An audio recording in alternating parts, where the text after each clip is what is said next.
Europe 1, 7h22. Europe 1 matin, Bruce Toussaint.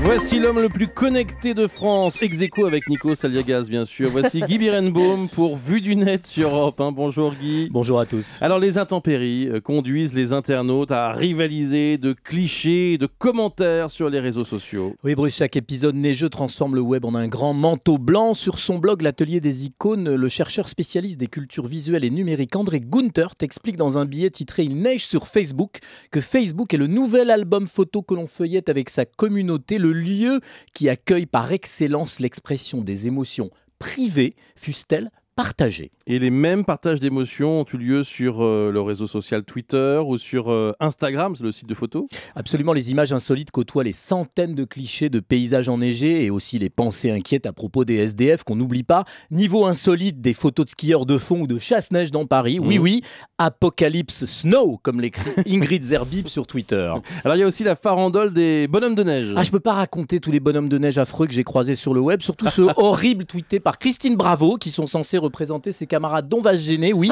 je vous conseille ceux de Pierre Bénichou et de Kersozon et celui de Ruquier. Et puis le bonhomme tweeté par Raymond Domenech et Estelle Denis. Le même, chacun sur son compte Twitter. Du coup, un observateur initié comme Jérôme Deverdière, vous savez, l'animateur de la revue de presse sur Paris Première, tweet. Estelle Denis et Raymond Domenech ont tweeté le même bonhomme de neige. Ils seraient pas ensemble ces deux-là? Alors il y a aussi ceux nombreux, évidemment, que la neige irrite, comme Tilde 4. D'après les photos publiées sur Facebook et Twitter, il semblerait que la neige soit blanche, mais tout ceci reste à confirmer.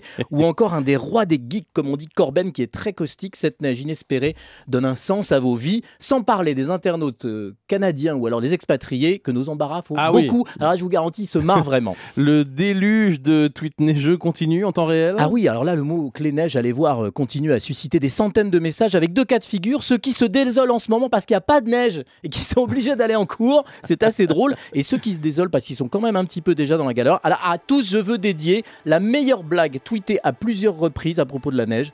Casse-toi, flocon. Ah, c'est pas mal. Pas mal, pas mal.